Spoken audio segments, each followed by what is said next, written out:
4. Social justice and the marginalized. Marginalized groups are those groups in the society which suffered social and economic backwardness due to several reasons and remained ignored in the society. They include scheduled castes, scheduled tribes, other backward classes and minorities. We cannot call our polity democratic unless there is social and economic equality. In our traditional society, there are several customs and practices that have been passed on through the ages which are not conducive to social equality. The feeling of casteism and untouchability has marginalized a section of people and created social inequalities. The preamble of our Constitution declares that it aims to bring about justice in the social, economic and political sphere and hopes to achieve equality of status and equal opportunities to all. If this is fulfilled, it would contribute to the dignity of individual and promote unity in the country. If equality is to be achieved, these marginalized people have to be brought up to the same level as the rest of the society. Our constitution makers were aware of this problem and proposed some temporary and some permanent measures for their upliftment. Some provisions aim to improve the conditions of scheduled castes, scheduled tribes and other backward classes. Other provisions protect a category of people who are in minority in terms of numbers. They need to be protected so that the majority does not oppress them. Our constitution also protects women, children and other socially and educationally backward classes of people. Scheduled castes and scheduled tribes. Previously called depressed classes by the British, they are the Indian population grouping that are explicitly recognized by Indian Constitution. As per 2001 census, SCs and STs together comprise over 24% of India's population, with scheduled castes at over 16% and scheduled tribes over 8%. The proportion of scheduled castes and scheduled tribes in the population of India has steadily risen since our independence in 1947. History. From the 1850s, these communities were loosely referred to as the depressed classes. The early part of the 20th century saw a flurry of activity in the British Raj to assess the feasibility of responsible self-government for India. One of the hotly contested issues in the proposed reforms was the topic of reservation of seats for the depressed classes in provincial and central legislatures. In 1935, the British passed the Government of India Act 1935, and reservation of seats for the depressed classes was incorporated in its structure. The Act brought the term scheduled castes into use and defined the group as including such castes, races or tribes which appear to His Majesty in Council to correspond to classes of persons formerly known as the depressed classes. This discretionary definition was clarified in the Government of India Scheduled Castes Order 1936, which contained a list or schedule of castes throughout the British-administered provinces. After independence, the Constituent Assembly continued the prevailing definition of scheduled castes and tribes and gave the President of India and governors of states responsibility to compile a full listing of castes and tribes and also the power to edit it later as required. There is no specific definition of scheduled castes and tribes. Castes which were formerly treated as untouchables in the society are called scheduled castes. According to 2001 census, the scheduled castes population was registered as 166.64 million. Similarly, scheduled tribes represent communities which are economically backward and inhabiting the remote hilly and thickly forested areas. According to 2001 census, they comprise 84.33 million population. Indian society has traditionally been divided into castes on the basis of occupation. A group of people who did not belong to this caste hierarchy lived outside the villages in the past. As they did menial jobs, they were considered outcasts and began to be called untouchables. Over the years, they were denied all opportunities to lead a dignified life. Some of the social reformers like Jyotiba Phule, Sri Narayana Guru and Mahatma Gandhi worked hard to fight against this evil practice of untouchability. Although scheduled castes and minorities lived in villages and towns along with other people, scheduled tribes lived in hilly areas and forests of states like Odisha, Maharashtra, Madhya Pradesh, Bihar, Gujarat, and other northeastern states. What sets them apart from the rest is the fact that they live in isolation and follow a very distinct culture from others. A list of tribes was drawn out by respective state governments which collectively came to be known as scheduled tribes. The constitution laid down 15% vacancy to government-aided educational institutes and for jobs in the government or public sector as reserved quota for a period of 5 years, after which the situation was to be reviewed. This period was routinely extended by succeeding governments. Moreover, the Mandal Commission report identified 3,743 backward classes or castes which are poverty-ridden but are not untouchables. They are mostly engaged in agriculture, animal husbandry and handicraft. They constitute other backward classes and thus get 27% reservation in public services. The Constitution has made no reference to other backward castes as such. Trivia. In the original Constitution, Article 338 provided for a special officer for scheduled castes and scheduled tribes to have responsibility of monitoring the effective implementation of various safeguards for scheduled castes and scheduled tribes. Constitutional provisions.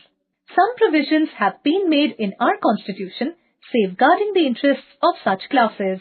Under Article 15, the state shall not discriminate against any citizen on grounds of religion, race, caste, sex, place of birth, or any of them.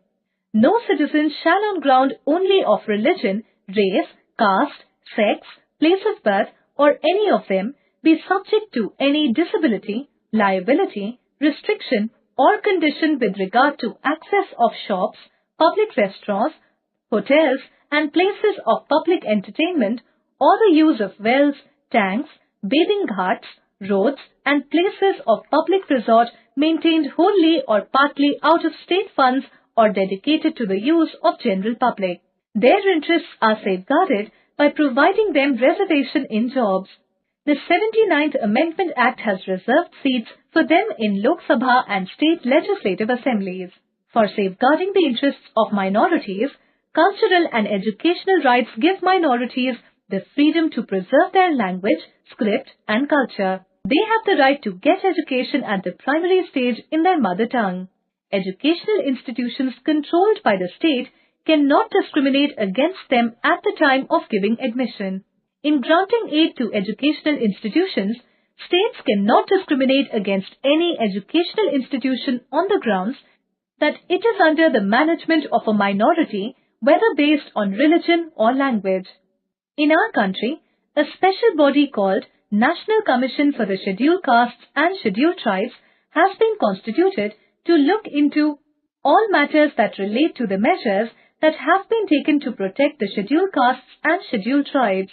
Similarly, the Minority Commission has been set up to look into the problems of minorities and to solve them amicably. Untouchability. The word untouchability has not been defined in the Constitution, although it can be defined as the practice of separation followed by upper caste Hindus against lower castes.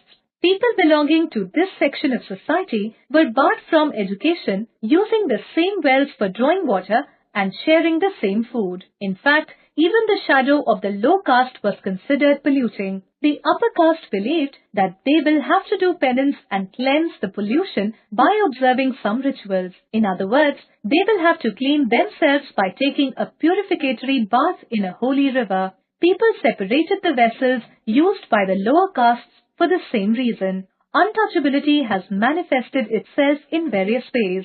They were not allowed to enter the temples and perform any rituals. They were prohibited from bathing in common ponds or from drawing water from wells.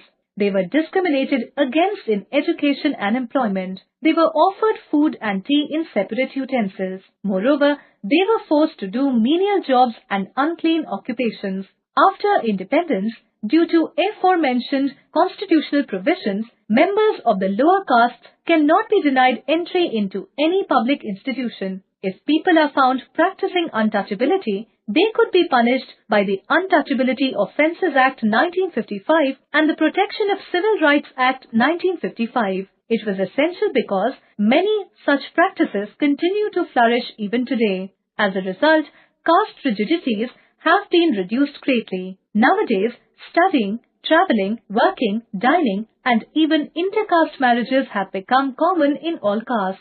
Persons belonging to these classes are now heading many administrative departments and holding important government portfolios.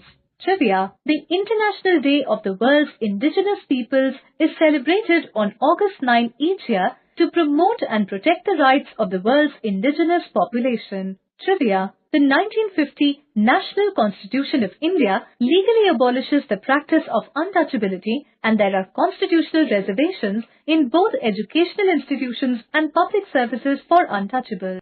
Manual scavenging: the practice of carrying human excreta in baskets by people over their heads is known as manual scavenging. The practice continued for centuries in the country until the flush system was evolved.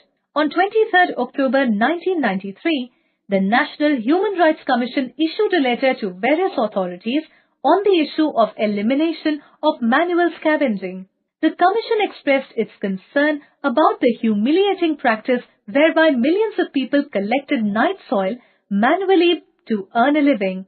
As this practice was an offense against human dignity, human rights activists condemned this practice and declared manual scavenging as negation of Dalits' dignity and rights. A national scheme of rehabilitation of scavengers and their dependents had been launched in 1992, but it failed. The Commission decided to write letters to all the state governments and central ministries to replace dry latrines in the buildings with poor flush ones. The Employment of Manual Scavengers and Construction of Dry Latrines Act 1993 prohibited the use of manual scavengers and punishes the employment of scavengers or the construction of dry latrines with imprisonment for up to 1 year or a fine of Rs 2,000. Offenders are also liable to prosecution under the Scheduled Castes and Scheduled Tribes Act 1989. Although the laws have been passed, the inability of the state government to provide an alternative employment has resulted in many people going back to old work. According to official estimates, more than 3 lakh people still carry night soil. This is the situation despite the fact that the law of 1993 provides for punishment if there is a dry latrine. The constitutional provision of raising the standard of living could not be possible as long as manual scavenging is carried out, as it was degrading and exposed people to several health hazards. Trivia: according to 2011 census, the population of scheduled castes is 16.6% and that of scheduled tribes is 8.6%.